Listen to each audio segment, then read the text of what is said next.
রাজ্যে নতুন সরকার গঠনের পর সবচেয়ে বড় ঘোষণাগুলির মধ্যে অন্যতম অন্নপূর্ণা ভাণ্ডার। পুরনো লক্ষ্মীর ভাণ্ডার প্রকল্পকে আরও বড় আকারে এনে এবার মহিলাদের মাসে ৩,০০০ টাকা আর্থিক সহায়তা দেওয়ার কথা ঘোষণা করেছে রাজ্য সরকার। মঙ্গলবার কল্যাণীতে প্রশাসনিক বৈঠকের পর মুখ্যমন্ত্রী শুভেন্দু অধিকারী জানান, বুধবার থেকে শুরু হচ্ছে ফর্ম বিতরণ এবং নাম নথিভুক্তকরণের প্রক্রিয়া। বুধবার সকাল থেকেই খুলে গেছে পোর্টাল।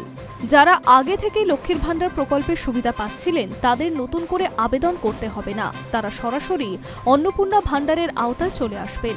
তবে যাদের নাম আগে বাদ গিয়েছিল বা নতুন করে আবেদন করতে চান তাদের নির্দিষ্ট প্রক্রিয়ায় আবেদন জানাতে হবে।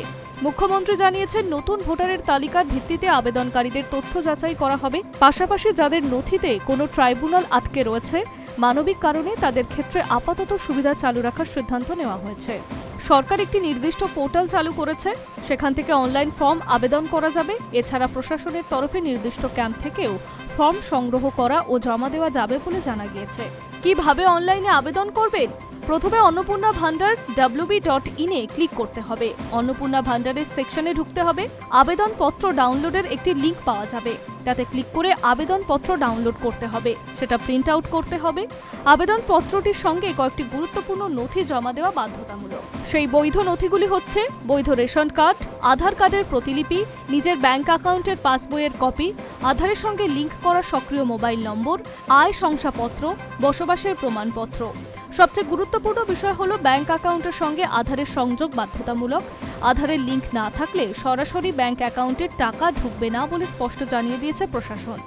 গ্রামীণ এলাকায় আবেদনের যাচাইয়ের দায়িত্বে থাকবেন বিডিও অফিসারের আধিকারিকরা। শহরাঞ্চলে এই কাজ দেখবেন এসডিওরা। কলকাতা পুরসভার এলাকায় পুরো প্রক্রিয়া পরিচালনা করবে কলকাতা পুরসভা। যাচাইয়ের পর যোগ্য আবেদনকারীদের তালিকা অনলাইনে জেলা শাসকের কাছে পাঠানো হবে। অনুমোদনের পরই সেই রিপোর্ট অন্নপূর্ণা যোজনা পোর্টালে আপলোড করা হবে। সরকার জানিয়েছে, আগামী ১ জুন থেকে অন্নপূর্ণা ভাণ্ডারের টাকা পাঠানোর প্রক্রিয়া শুরু হবে।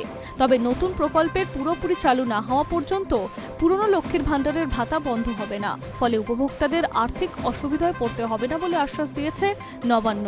High news network.